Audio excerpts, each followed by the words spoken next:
M Jayachandran, സംസ്ഥാന സർക്കാരിനെതിരെ CPIM-നെതിരെ വ്യാജ നിർമ്മിതികൾ ഉണ്ടാക്കുക, അത് ചില മാധ്യമപ്രവർത്തകരെ മാത്രം ചേർത്ത് വാട്സ്ആപ്പ് ഗ്രൂപ്പുകൾ ഉണ്ടാക്കി അതിൽ പ്രചരിപ്പിച്ചിങ്ങനെ വാർത്താ തലക്കെട്ടുകളാക്കി ആഘോഷിക്കുക, അങ്ങനെ ഒരു അന്വേഷണ സംവിധാനമാണ്. താങ്കൾ അതിനെതിരെ വലിയ വിമർശനങ്ങൾ പല ചർച്ചകളിലായി ഉന്നയിച്ചിട്ടുള്ള ആൾ കൂടിയാണ്. ഇപ്പോൾ ഇതാ നോക്കൂ, കുറുന്തോട്ടിക്കും വാദം എന്ന് പറയുന്നത് പോലെ വലിയൊരു അഴിമതി കഥയുടെ ചൂടിൽ രണ്ടുപേർ മാത്രം ഇപ്പോൾ തുറന്നു പറഞ്ഞു. എത്രയോ പേർ പേടിച്ച് മിണ്ടാതിരിക്കുന്നുണ്ടാകണം. കാരണം ED എന്ന് പറഞ്ഞാൽ BJP-യും കേന്ദ്ര സർക്കാരുമാണല്ലോ. അതുകൊണ്ട് അപ്പോൾ ഇനിയും വരും ഒരുപക്ഷേ ഇത്തരം കഥകൾ. ED-യുടെ വിശ്വാസ്യത പൂർണ്ണമായും തകരുകയാണോ?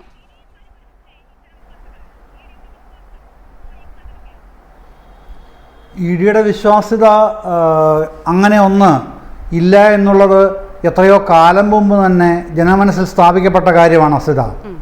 അതിലൊരു തർക്കവുമില്ല.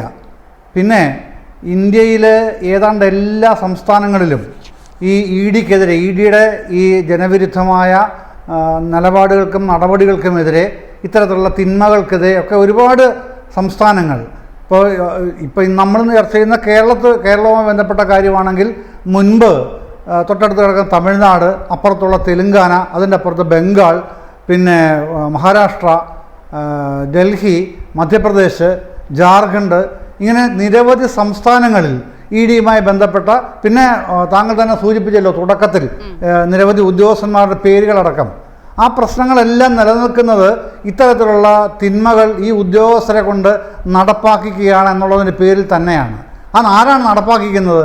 ഇവരുടെ ബോസസ് ആരൊക്കെയാണോ ബോസുമാരായിട്ടുള്ളത്, ആ ബോസുമാരായിട്ടുള്ള മേധാവികളായിട്ടുള്ള ആൾക്കാരാണ് ഇവരെ കൊണ്ട് ചെയ്യിപ്പിക്കുന്ന കാര്യത്തിൽ എനിക്ക് യാതൊരു സംശയവുമില്ല. എത്രയൊക്കെ കേവലം ഉദ്യോഗസ്ഥ തലത്തിൽ മാത്രമാണ് ഈ പ്രശ്നം എന്നൊക്കെ പറഞ്ഞ് കൈകാര്യം ശ്രമിക്കുന്നത് ഒരു ജനാധിപത്യ വ്യവസ്ഥയിൽ ഉദ്യോഗസ്ഥ മേധാവിത്വത്തിന് കാര്യങ്ങളെല്ലാം വിട്ടുകൊടുക്കുന്നതിന് സമമായിരിക്കും. അങ്ങനെയല്ല നടക്കുന്നത്. ഇന്ത്യയിൽ ജനാധിപത്യമാണ് പ്രധാനമായിട്ട് നിൽക്കുന്നത്. അതിൻ്റെ കീഴിലാണ് മറ്റ് ഘടകങ്ങളെല്ലാം വരുന്നത്. അതുകൊണ്ട് തന്നെ ഉദ്യോഗസ്ഥ മേധാവിത്വപരമായ തീരുമാനങ്ങളിൽ നിന്നാണ് ഇതൊക്കെ ഉണ്ടാകുന്നതെന്ന് പറയണമെങ്കിൽ, അത് കണ്ണുമൂട്ടി വിശ്വസിക്കണമെങ്കിൽ രാഷ്ട്രീയ അന്ധത കൂടെ വേണം. ഇപ്പോൾ ഇവിടെ ശ്രീ റോണി കെ ബേബിയും പിന്നെ ഷാജി രാഘവനും ചില കാര്യങ്ങൾ പറഞ്ഞു. ഞാൻ ഷാജി രാഘവൻ്റെ കാര്യത്തിലേക്ക് പിന്നെ വരാം. പെട്ടെന്ന് തോന്നുന്ന ഒരു കാര്യം, ED-യുമായി ബന്ധപ്പെട്ട് ഉണ്ടായിട്ടുള്ള സുപ്രധാനമായ സംഭവവികാസമായിരുന്നല്ലോ നാഷണൽ ഹെറാൾഡ് കേസ്. CPIM-ഉം DMK-യും പരസ്യമായിട്ടാണ് രാഷ്ട്രീയ എതിരാളികളെ വേട്ടയാടാനായിട്ട് കേന്ദ്ര സർക്കാർ നടത്തുന്ന നാടകവും നടപടിയുമാണ് ഇത് എന്ന് പരസ്യമായ നിലപാട് സ്വീകരിച്ചവരാണ്.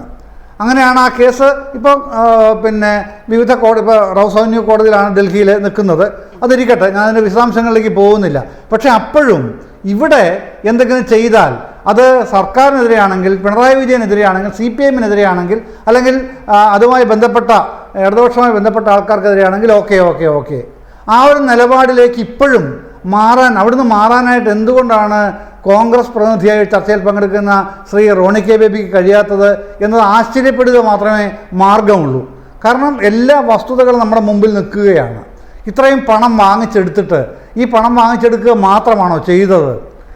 പിന്നെ മുമ്പേ പറഞ്ഞല്ലോ, ഷാജി രാഘവൻ തന്നെ പറഞ്ഞൊരു പ്രധാനപ്പെട്ട കേസുണ്ടല്ലോ, ശിവശങ്കറിൻ്റെ കാര്യം. ശിവശങ്കറിൻ്റെ പുസ്തകം ഇറങ്ങിയല്ലോ, അശ്വത്ഥാമാവ് വെറും ഒരു ആനയല്ല എന്ന് പറഞ്ഞ്. ആ പുസ്തകത്തിൽ ഒരു കാര്യം സുവ്യക്തമായി ED-ക്കെതിരെ പറയുന്നുണ്ട്. ED-ക്കെതിരെ മാത്രമല്ല, അന്വേഷണ ഏജൻസികൾക്കെല്ലാം എതിരെയുണ്ട്. അവർ പലവട്ടം ആവർത്തിച്ച് ഒരു കാര്യം ആവശ്യപ്പെടുകയാണ് അദ്ദേഹത്തിനോട്. എന്താണ് ആവശ്യപ്പെടുന്നത്? നിങ്ങൾ ഇന്നയാൾക്കെതിരെ, ഞാൻ ആ പേര് പറയുന്നില്ല, എല്ലാവർക്കും അറിയുന്നതുകൊണ്ട്, ഇന്നയാൾക്കെതിരെ മൊഴി തരികയാണെന്നുണ്ടെങ്കിൽ നിങ്ങളെ വെറുതെ വിടാമെന്ന്. ആരാണ് പറയുന്നത്? ED-യുടെ ഉദ്യോഗസ്ഥർ പറയുകയാണ് ശിവശങ്കറോട്. സാധ്യമല്ല, എനിക്കറിയാവുന്ന സത്യസന്ധമായ കാര്യങ്ങൾ മാത്രമേ ഞാൻ പറയൂ, അതാണ് എൻ്റെ നിലപാട് എന്ന് ഉറപ്പിച്ച് പറഞ്ഞതിൻ്റെ പേരിലാണ് ആ മനുഷ്യന് 100-ൽ പരം ദിവസങ്ങളിൽ തടവ് ശിക്ഷ അനുഭവിക്കേണ്ടി വന്നതെന്നുള്ളത് ആ പുസ്തകത്തിൽ വ്യക്തമായി പറഞ്ഞല്ലോ. ഏതെങ്കിലും ഒരു അന്വേഷണ ഏജൻസിയുടെ ഒരു ഉദ്യോഗസ്ഥൻ ഏതെങ്കിലും കോടതിയിൽ അപകീർത്തികരമാണ് ഈ കേസ്, അല്ല ഈ പരാമർശം എന്ന് പറഞ്ഞ കേസ് എന്തേ കൊടുക്കാതിരുന്നത്?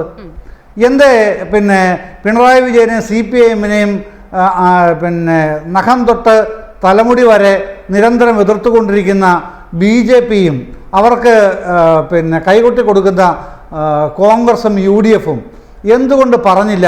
നിങ്ങൾ എന്തുകൊണ്ടാണ് ഇങ്ങനെ ശിവശങ്കർ പറഞ്ഞിട്ട് കേസ് കൊടുക്കാത്തതെന്ന് ചോദിച്ചില്ല? അപ്പോൾ അവിടെ തന്നെ സ്പഷ്ടമായി. ആ പുസ്തകത്തിൽ ശിവശങ്കർ കാര്യങ്ങൾ പറഞ്ഞതോടുകൂടി ഇത് വായിച്ച എല്ലാവർക്കും മനസ്സിലായി ഇവരുടെ കളി എന്താണെന്നുള്ളത്. അത് എവിടെ നിന്നാണ് ആ നിർദ്ദേശങ്ങൾ വരുന്നതെന്നുള്ളതും വ്യക്തമായി.